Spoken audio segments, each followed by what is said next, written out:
Good morning, class 9th. I'm Anna Alam from the Millennium School, South City, Lucknow. So, we have completed the first chapter, which was the fundamental unit of life, and now we will start with the new chapter, that is tissue. And we will also relate it with the previous chapter. In our previous session, what did we talk about? We talk about the fundamental unit of every living organism, that is cell, right?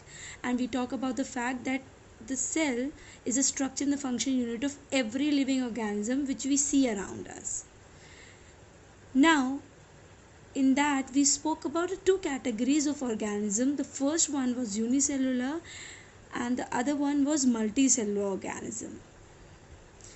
Unicellular organism means organism which are made up of single cell, and that single cell performs specific function for the survival of that particular organism. And multicellular means the organism that are made up of multiple cells, and we call it multicellular organism. Now if you think about this point, that in case of cellular organism, unicellular organism, that particularly one cell perform the functions which are needed for the organisms to survive.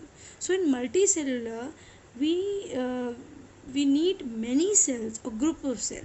That means they are made up of group of cells, and that group of cell is known as tissue.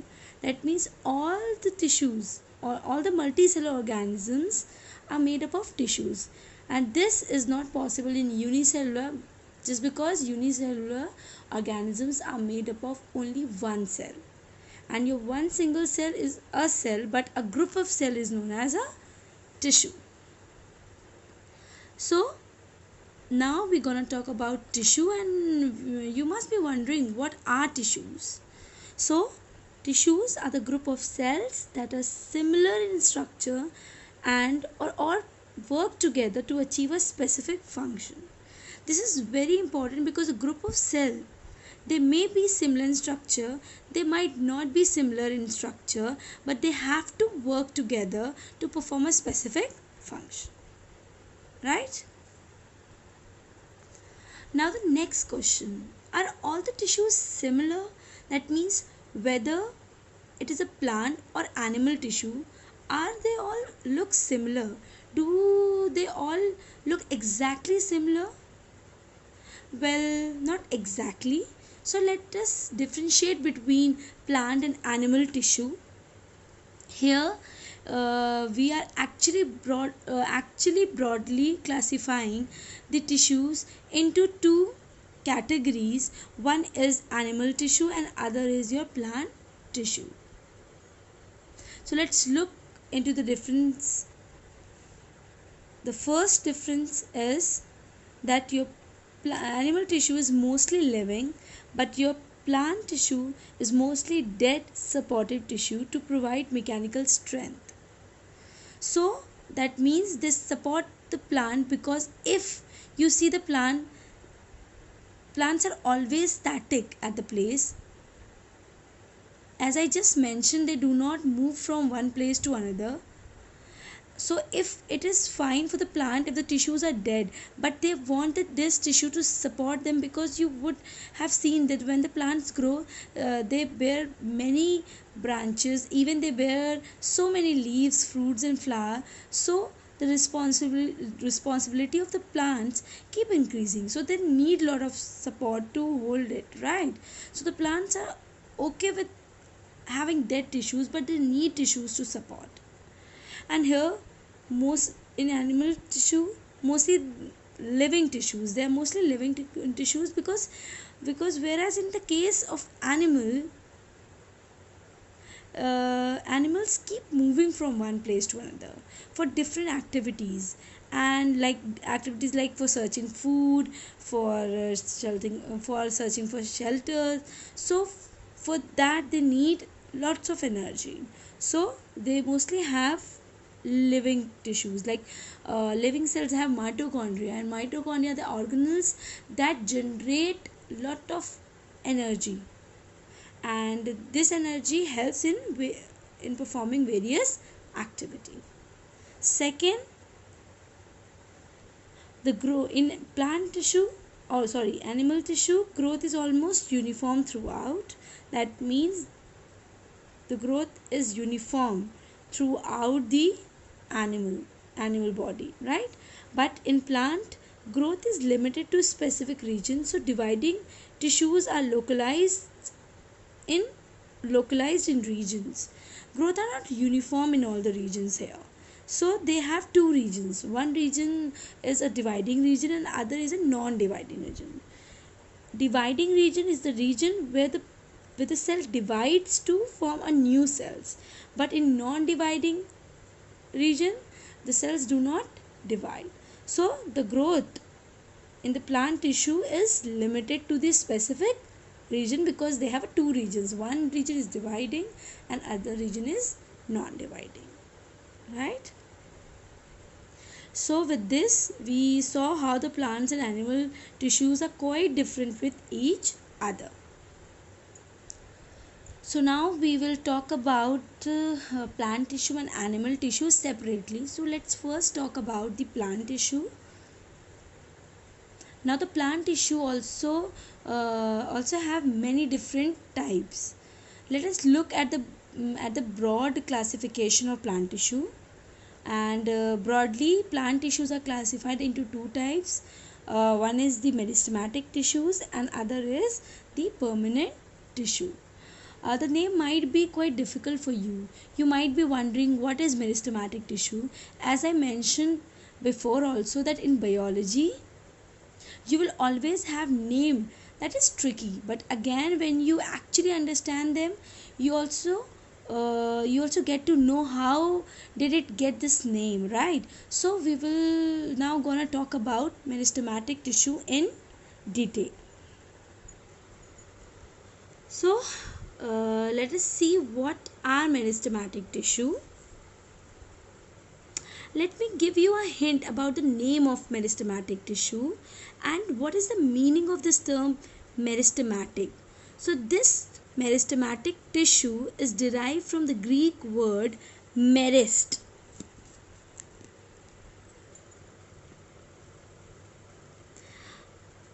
which actually means divided. A tissue which can divide, or a tissue that have a capability to divide. So this is simple to remember. So let us see more about it.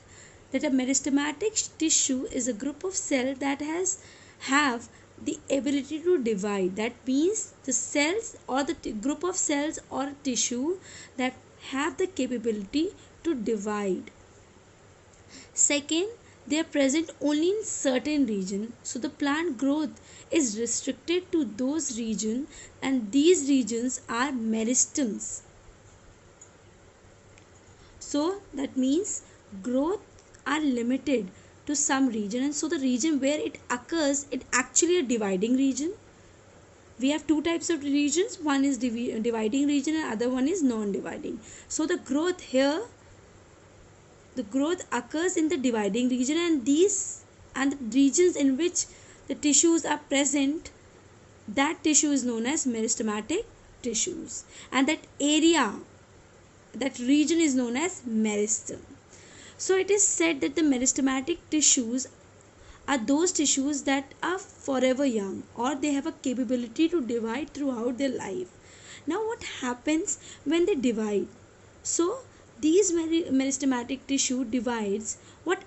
When actually divides, what will happen? So the cells will divide, so new cells will be formed, right?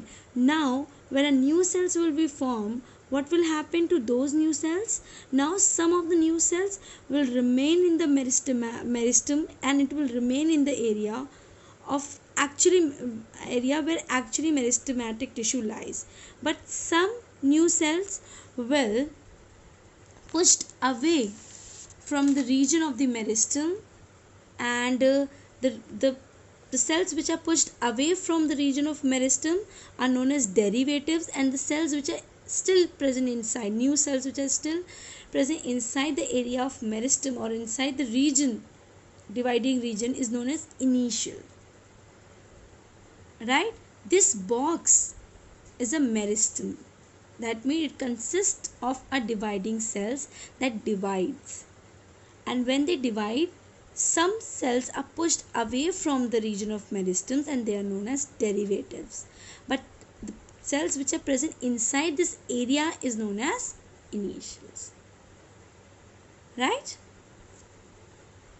Now the third point, that meristematic tissues results in primary and secondary growth. When I talk about in plant, we talk about two types of growth. One is primary growth and the second is the secondary growth. Primary growth is all about when we talk about that the plants increase in length. Primary growth means the growth in which plant increase in length is a primary growth, and when I talk about the secondary growth, I am talking about the thickness of the plant. So you would have also seen initially the plants look thin, but later they become thick and then become thicker. So this continues, and this is the secondary growth. So the primary growth is always lengthwise and the secondary growth is always widthwise, which means thickness of the plants. So the meristematic tissues result in the primary and the secondary growth in plants, right? Even inside this meristematic tissue also you will have many different types of tissues, and we will talk about them later. So now here another point which I would like to mention is, so till now I have talked about initials. So these initials, this one initials, so these will remain inside the meristem and they will have the capability to divide. Now what will happen to these derivatives which are thrown away from the meristem? So these derivatives which are thrown away from the meristems, in due course of time, as they mature, the characteristic will change and they will become permanent tissue.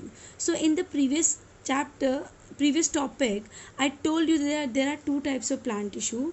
One is the meristematic tissue and other is the permanent tissue. So from here that permanent tissue is derived. So these derivatives are later becomes the permanent tissue. That means that permanent tissue do not have the capability to or ability to divide.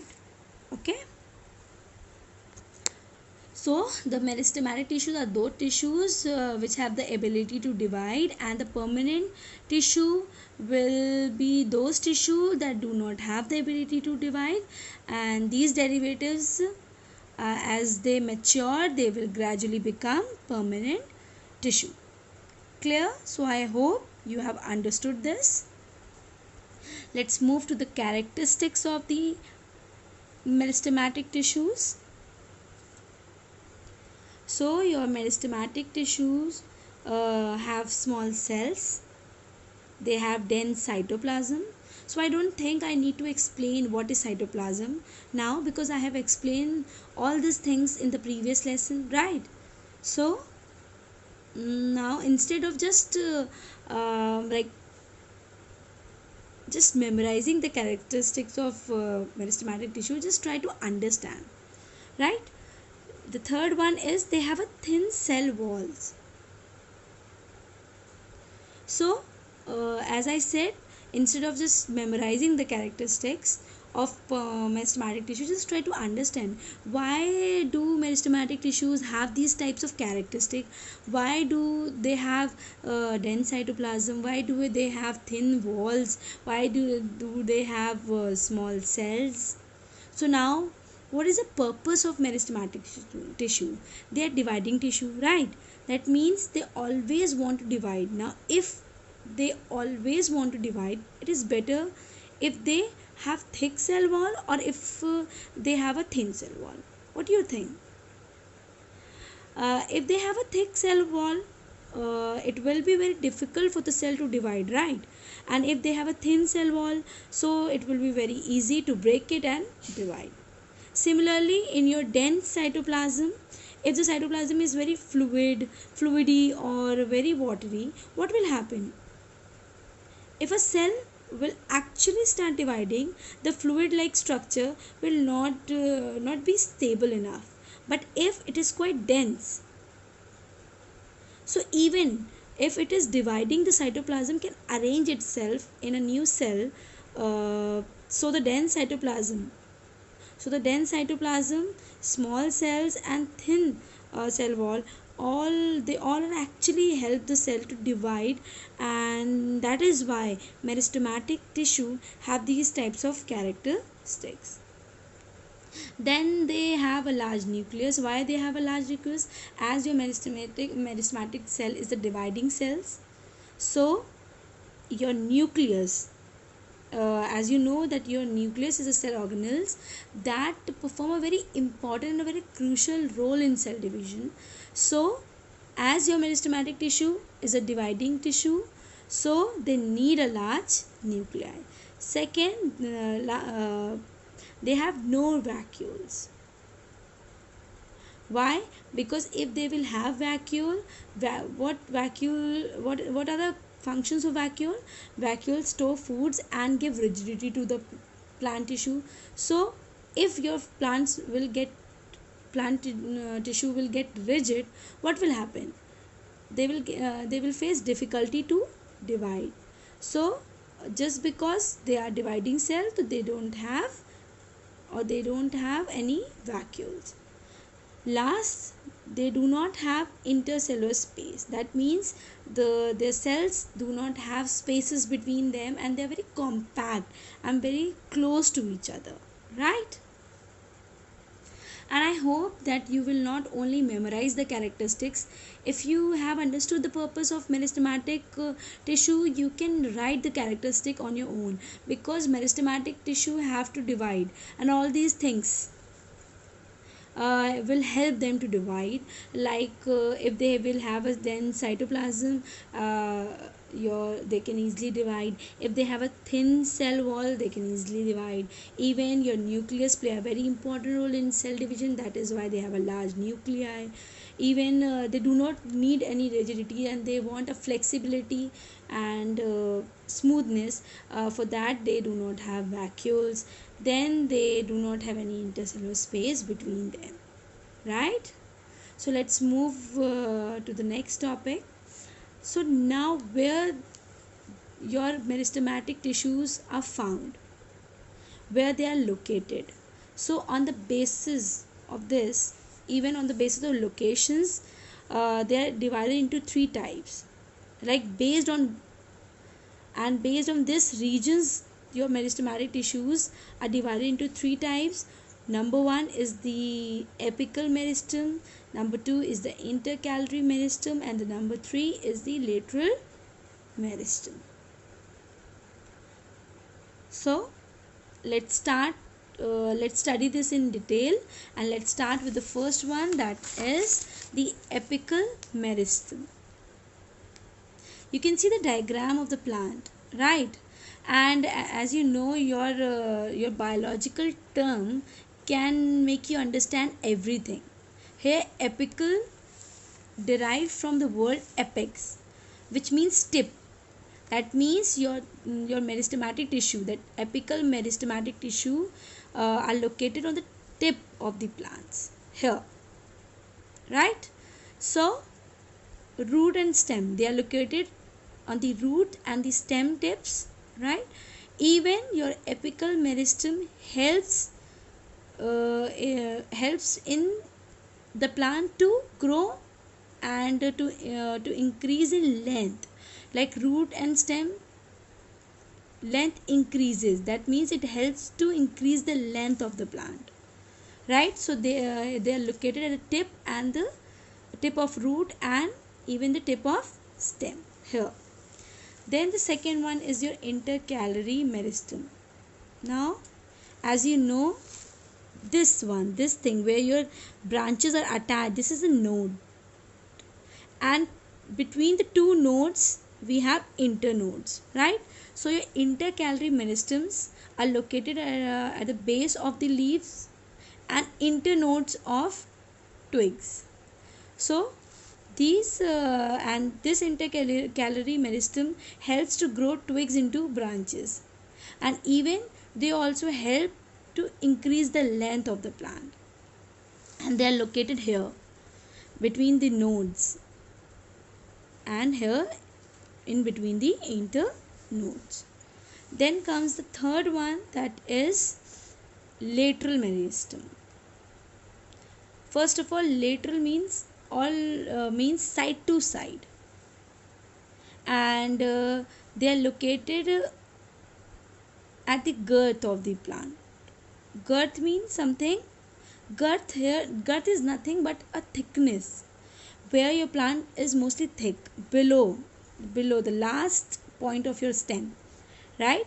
And this help to increase the girth, or even you can say help to increase the width of the plant. That means they are increasing horizontally, not vertically. These both types of meristems help the plant to increase vertically, and this meristem help the plant to increase widthwise, or you can say horizontally, right? I hope this much is clear to you. So we have studied about the tissue, and we have also differentiated between plant tissue and animal tissue, and we have studied about plant tissue and the types of plant tissue, and there are two types of plant tissue. One is your meristematic tissue, and other one is your permanent tissue. And we have discussed about the meristematic tissue today. And in meristematic tissue, your meristematic tissue is the group of cells that have ability to divide. Even their growth is limited to some areas, and that region and that area is known as meristem. They also results in primary and secondary growth. That means the growth of plant which is lengthwise, and the growth of plant which is widthwise or girthwise, right? And then we have studied about the characteristics of meristematic tissue, and on the basis of their ability to divide, they have various characteristics. Number one, they have small cells, they have dense cytoplasm, thin cell wall, large nuclei, no vacuole, and no intercellular space. Then on the basis of location, your meristematic tissue are of three types: apical, intercalary, and lateral. And we have studied about the three, that your apical is located on the tip of the plant, your intercalary meristem is located between the nodes of the plant, and your lateral meristem is located at the girth of the plant. Even your apical meristem helps to increase the length of the plant. Even intercalary meristem also helps to increase the length of the plant, but your lateral meristem helps to increase the girth of the plant, that is the width of the plant. I hope this much is clear to you. Please go through the notes, and in case of any doubt, feel free to message or call. Thank you, children, and have a nice day.